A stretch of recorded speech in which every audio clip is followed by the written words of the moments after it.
इस विजय को भी देखना है और विजयी बंगाल में आपको अपने सपने भी पूरे करने हैं।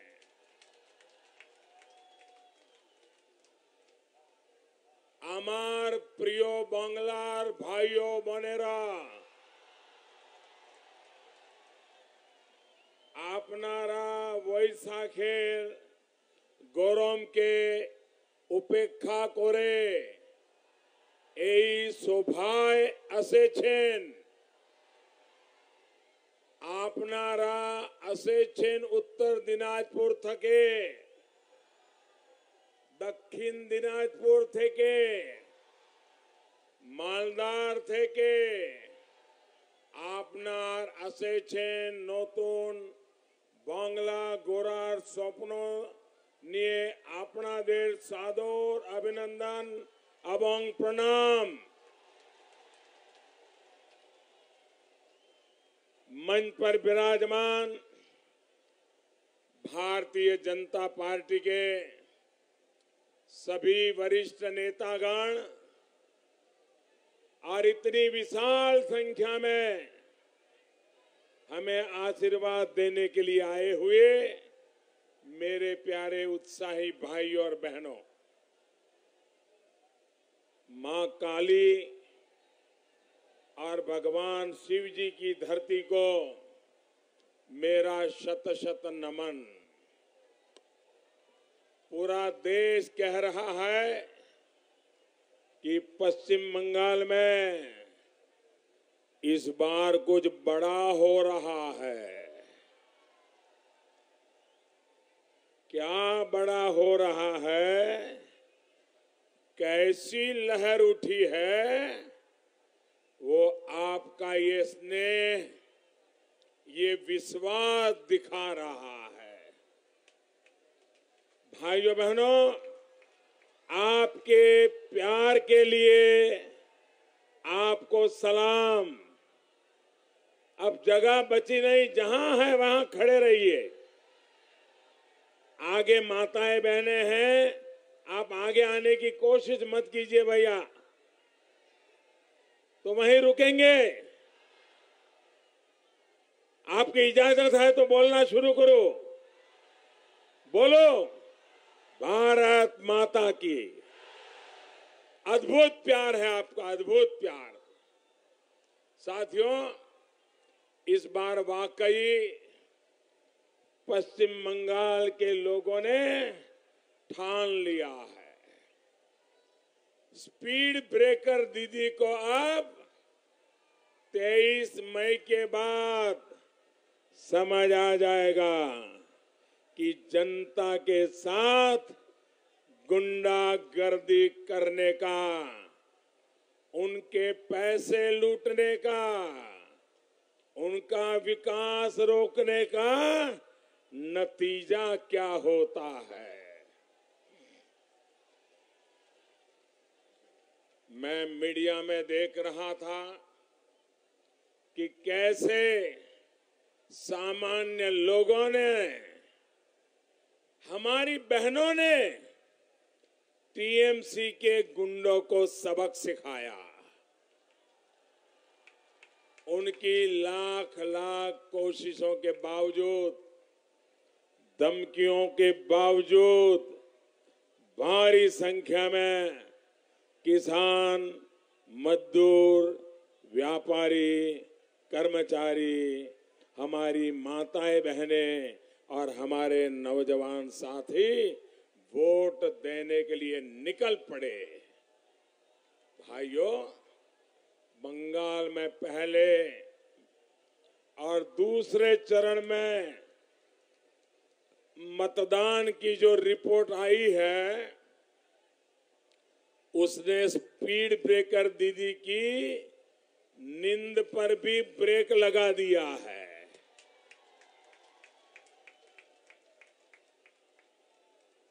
इसी बौखलाहट में किस तरह के जघन्य अपराध हो रहे हैं, वो भी देश देख रहा है। पुरुलिया में हमारे एक और कार्यकर्ता की हत्या की गई। अपने इस साथी परिजनों के साथ मैं खुद और पार्टी का एक एक कार्यकर्ता खड़ा है। मैं पश्चिम बंगाल बीजेपी के हर कार्यकर्ता को, यहाँ के हर मतदाता को, यहाँ के बच्चे बच्चे को आश्वासन दिलाता हूं कि इस अत्याचार का पूरा न्याय होगा।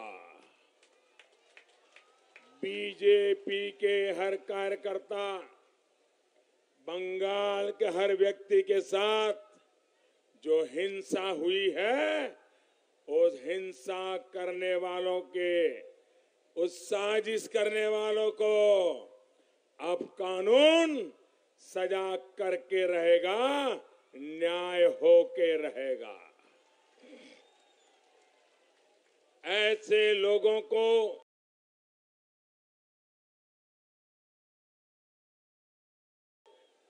कठोर से कठोर सजा दी जाएगी। साथियों, पश्चिम बंगाल में धमकी, लूट और भ्रष्टाचार का एक खेल ऐसे ही चलते रहना चाहिए क्या? ऐसे ही चलते रहना चाहिए क्या?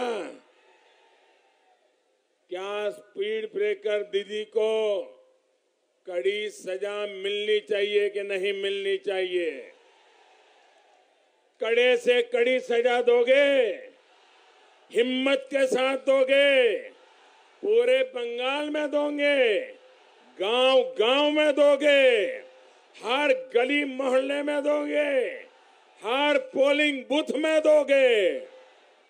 भाइयों बहनों, मुझे आप पर भरोसा है और आप देने वाले हैं। ये पहले और दूसरे चरण में मैं देख चुका हूं।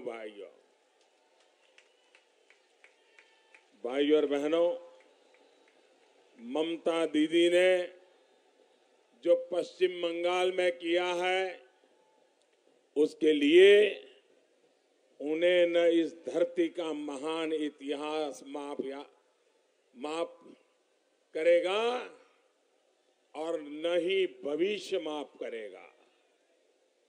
आप लोगों ने ममता दीदी पर बहुत विश्वास किया था, लेकिन उन्होंने आपके मां, माटी, मानुष के नाम पर सिर्फ धोखा दिया।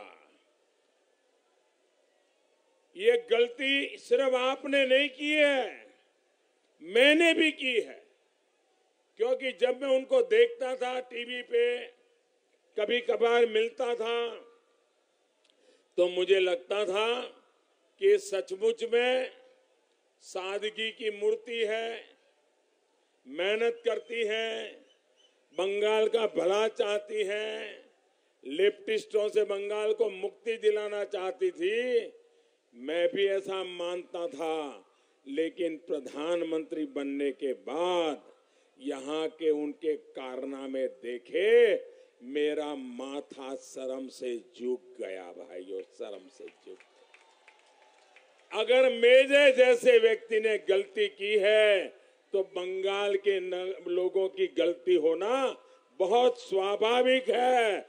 लेकिन अब मैं भी उनको पहचान गया हूं और बंगाल का तो बच्चा बच्चा पहचान गया है। पहले गरीबों के पसीने की कमाई नारदा, शारदा और रोज वैली ने लूट ली, और फिर दीदी ने घोटालेबाजों को ही सांसद और मंत्री बना दिया। इतना ही नहीं, भ्रष्टाचारियों के लिए वो धरने तक पर बैठ गई। साथियों, आपके आशीर्वाद से आपका ये चौकीदार गरीब की पाई पाई का हिसाब लेगा।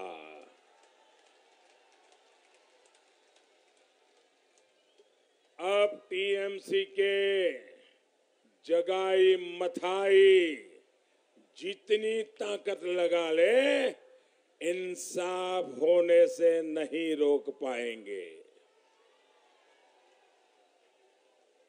चीट फंड घोटाले के एक एक आरोपी को गरीब के आंसुओं का हिसाब देना ही पड़ेगा।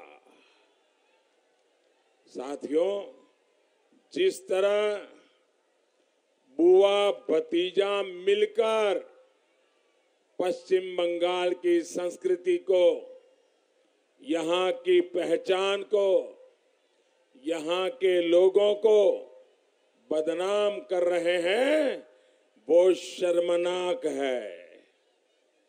दीदी अपनी पार्टी में जगाई मथाई की भारी भर्ती कर रही है, लेकिन जिन युवाओं ने एग्जाम पास किया है उनको नौकरी नहीं देती। दीदी के पास गुंडों को देने के लिए पैसा है, लेकिन कर्मचारियों को डीए देने के लिए पैसे नहीं है। दिल्ली की केंद्र सरकार ने 7वां वेतन आयोग लागू कर दिया। अरे बगल में त्रिपुरा ने भी भाजपा की सरकार बनते ही 7वां वेतन आयोग लागू कर दिया, लेकिन ये दीदी, गरीबों की बातें करने वाली दीदी, यहाँ के सरकार के कर्मचारियों को 6ठा वेतन आयोग भी लागू नहीं करती है। बताइए भाइयों और बहनों, हद देखिए।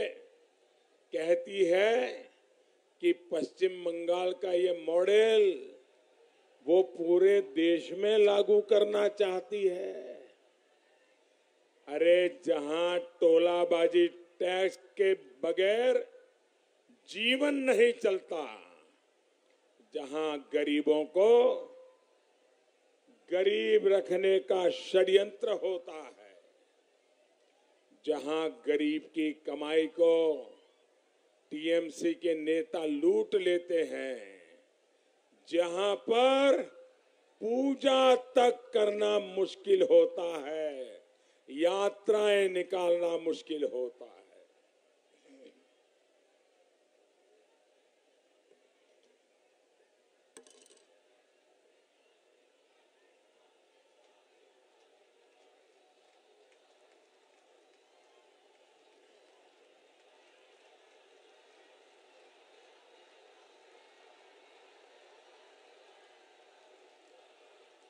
जहां तुष्टीकरण के लिए दूसरे देशों के लोगों को बुलाकर चुनाव प्रचार करवाया जाता है, क्या कभी हिंदुस्तान में ऐसा हुआ है कि दुनिया के किसी देश के लोग आकर के भारत में चुनाव प्रचार करें? अपनी तिजोरी भरने के लिए, अपने वोट बैंक के लिए, तुष्टीकरण के लिए दीदी किसी भी हद तक जाने के लिए तैयार है। साथियों, ऐसा मॉडल देश के लिए तो दूर, पश्चिम बंगाल के लिए भी मंजूर नहीं है। भाइयों और बहनों, देश को ऐसा विकास का मॉडल चाहिए जहां सबको सुरक्षा और सबको सम्मान मिले। देश को ऐसा विकास का मॉडल चाहिए जिससे दुनिया में भारत का नाम हो, दुनिया भारत की जय जयकार करे। आज आज भारत की जय जयकार सारी दुनिया में हो रही है कि नहीं हो रही है? सारी दुनिया में हिंदुस्तान की जय जयकार हो रही है।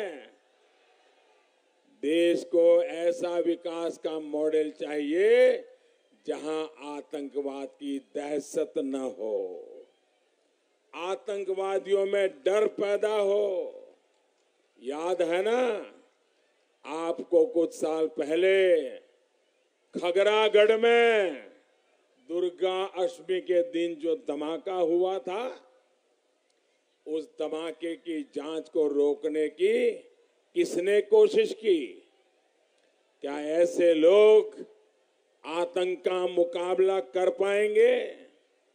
साथियों, आतंक से लड़ाई भी दीदी जैसे कुछ लोग अपना वोट बैंक देखकर तय करते हैं, लेकिन आपका ये चौकीदार आतंकवाद को उसी भाषा में जवाब देता है जिसे वो समझते हैं।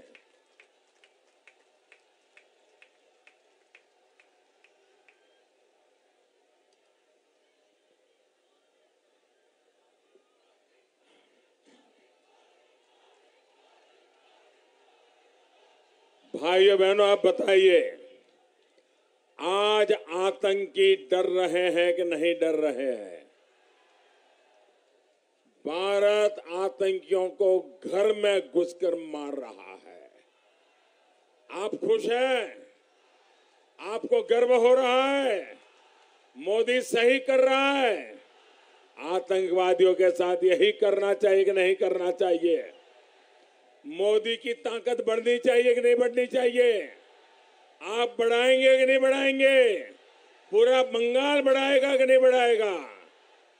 भाइयों और बहनों, जब हमारे सपूतों ने पाकिस्तान में घुसकर आतंकवादियों को साफ किया, तब दीदी उन लोगों में से थी जिन्होंने इसका सबूत मांगा। आपको सबूत चाहिए क्या? आपको सबूत चाहिए क्या? हमारे सपूतों ने सही काम किया, इसका आपको विश्वास है? आपको भरोसा है?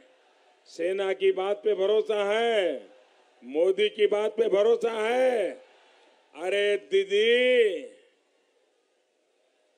सबूत ही खोजने हैं तो जरा चिट फंड के घोटालेबाजों के सबूत खोजो।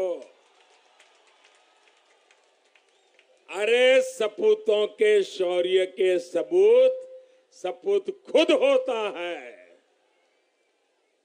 अरे दीदी, सबूत ही खोजने हैं तो घुसपैठियों के सबूत खेजो, देशभक्तों की वीरता के सबूत खोजना बंद करो।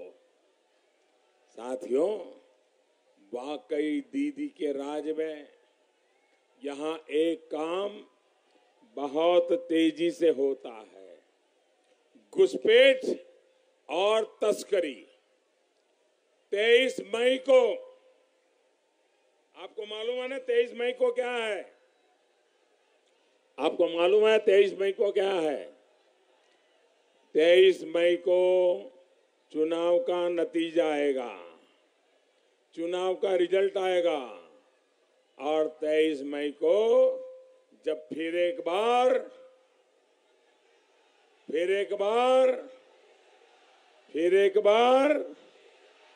23 मई को जब फिर एक बार मोदी सरकार आएगी, तब हम घुसपैठ को रोकने के लिए, घुसपैठियों को पहचानने के लिए और कड़े कदम उठाने वाले हैं।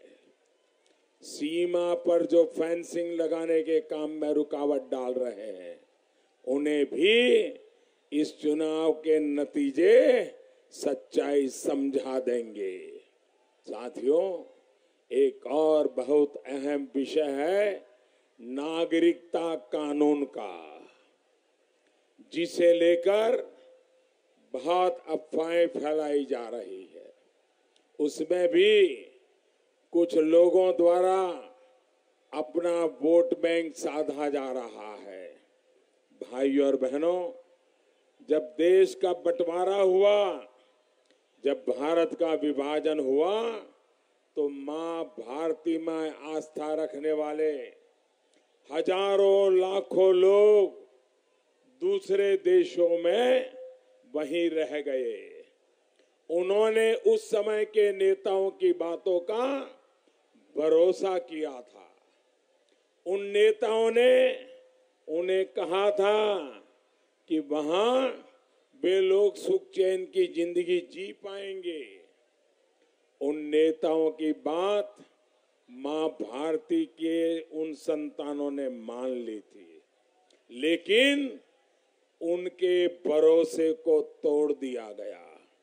इसके बाद दशकों तक केंद्र सरकार में बैठे लोगों ने इन लोगों की परवाह नहीं की।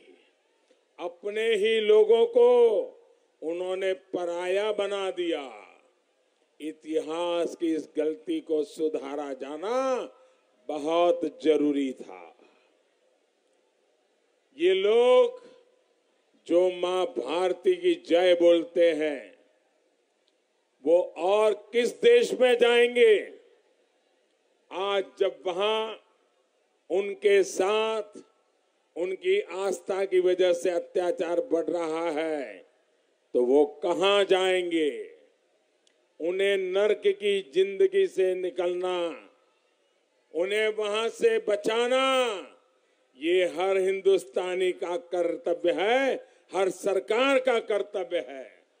और इसलिए हमारा संकल्प है कि नागरिकता से जुड़े कानून को संसद में पारित करा कर ही रहेंगे।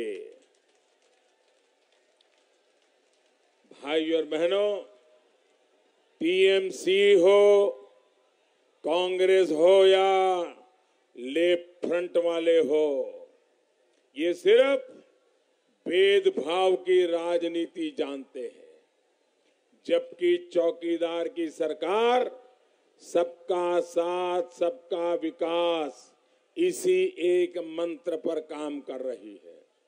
हमारी सरकार की योजनाओं से बड़ी संख्या में दलितों, पिछड़ों, शोषितों, वंचितों को लाभ हो रहा है।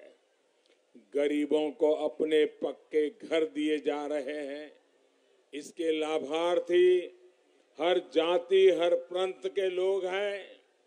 इस चौकीदार का संकल्प है कि 2022 तक एक भी गरीब झोपड़ी में न रहे, फुटपाथ पर जिंदगी न गुजारे, बेघर न रहे, सबके पास अपना पक्का घर हो।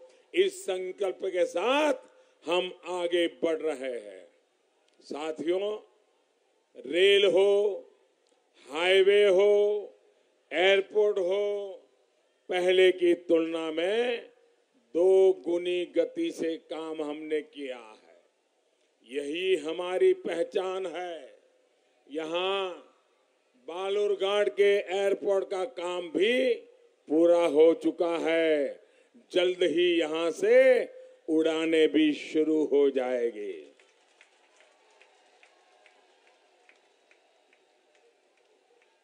इस क्षेत्र में बरसों से रेलवे के बड़े बड़े काम ठप पड़े हुए थे। अब हमारी सरकार ने यहाँ नए सिरे से रेलवे के काम शुरू करवाए हैं। यहीं बालूरघाट में ही करीब 700 किलोमीटर की नई रेल लाइन पर काम हो रहा है।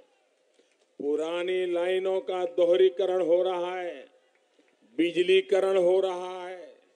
और आप याद करिए, दीदी भी तो रेल मंत्री थी, क्या उन्होंने आपके लिए कुछ किया क्या? साथियों, यहाँ की सरकार को सिर्फ अड़ंगे लगाना ही आता है।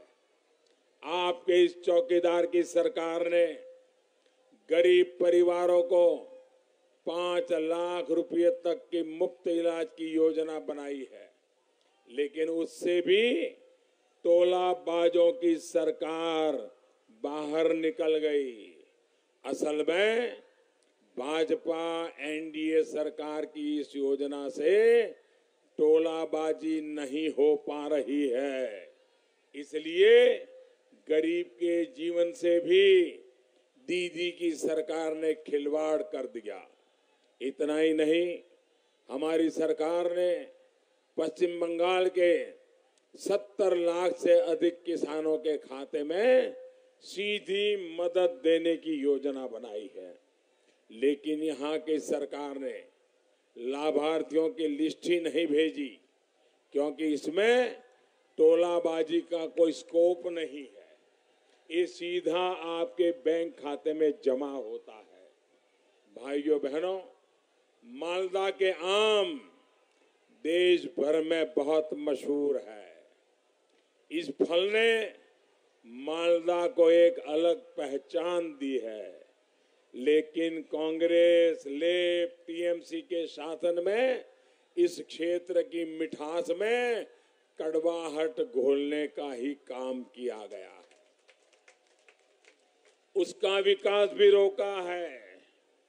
इस क्षेत्र में तो धान भी तो बहुत होता है, इसलिए यहाँ एग्रो इंडस्ट्री की बहुत संभावना है, फूड प्रोसेसिंग इंडस्ट्री की बहुत संभावना है। लेकिन जब कानून व्यवस्था इतनी चौपट हो तो कोई भी यहाँ आकर निवेश करने से डरेगा। साथियों, जब तक यहाँ से गुंडागिर्दी साफ नहीं होगी, तब तक यहाँ पढ़ाई का माहौल नहीं बनेगा, उच्च शिक्षा के संस्थान नहीं आएंगे, उद्योग धंधे नहीं लगेंगे। भाई और बहनों, इस स्थिति को बदलने के लिए हम प्रतिबद्ध हैं। हमने यूपी में कानून व्यवस्था को सुधार कर दिखाया है। त्रिपुरा, असम में करके भी हमने दिखाया, वो तो आप सामने देख रहे हैं। और भविष्य में पश्चिम बंगाल में भी हम ऐसा करके दिखाएंगे।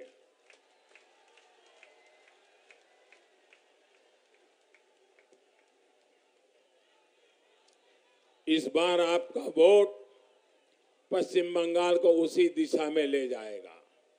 इस बार आपका वोट पूर्वी भारत के विकास में मदद करेगा। साथियों, सबको सुरक्षा और सबको सम्मान, ये हमारा प्रण है। बहन बेटियों को अपमान ना सहना पड़े, इसके लिए हमने 2 बड़े कानून बनाए हैं। बलात्कार जैसे अपराध में हमने फांसी का प्रावधान किया है। इसी तरह मानव तस्करी से जुड़ा एक बहुत ही सख्त कानून हमने बनाया है। 3 तलाक से जुड़े कानून को संसद से पारित कर मुस्लिम बेटियों को सुरक्षा देने के लिए भी ये चौकीदार प्रतिबद्ध है। और याद रखिए, केंद्र सरकार में जिस पार्टी का शासन होगा, उसी पार्टी का सांसद होगा, तो आपके इस क्षेत्र का विकास भी और तेज होगा। भाइयों और बहनों, ये संकल्प तभी सिद्धि में बदलेगा जब भारी संख्या में आप कमल के फूल के सामने बटन दबाएंगे। आपका एक एक वोट, भाइयों बहनों, कमल पर जब आप वोट बटन दबाएंगे, आपका एक एक वोट मोदी के खाते में ही जाएगा। इस चौकीदार के खाते में ही जाएगा। भाइयों बहनों, मुझे बताइए, देश मजबूत होना चाहिए कि नहीं होना चाहिए? उसके लिए सरकार मजबूत होनी चाहिए कि नहीं होनी चाहिए? मजबूत सरकार के लिए चौकीदार भी मजबूत चाहिए कि नहीं चाहिए? इस चौकीदार को मजबूत करेंगे, मेरे साथ एक नारा देंगे, मैं कहूंगा मैं भी आप बोलिए चौकीदार। मैं भी मैं और एक नारा बुलवाता हूं। बोलेंगे। आपको बोलना है घरे घरे चौकीदार, घरे घरे चौकीदार, घरे घरे चौकीदार। तो मैं नारा बुलवाता हूं, आप बोलेंगे घरे घरे चौकीदार। दुर्नीति बाजरा होशियार, दुर्नीति बाजरा होशियार, पलातक देर आईनेर मार, बंद होए चे कालो कारोबार, देशद्रोहीरा पावने पार, आतंकवादी देर नहीं छाड़, दुश्मन के कौरवों प्रहार, अनुप्रवेशकारी के कौरवों सीमा पार, जात पातेर भागवो द्वार, वंशोवाद चोलवेनार, दागी छेड़े काजेर दायित्व भार। आपका बहुत बहुत धन्यवाद। पूरी ताकत से बोलिए भारत माता की, भारत माता की, भारत माता की।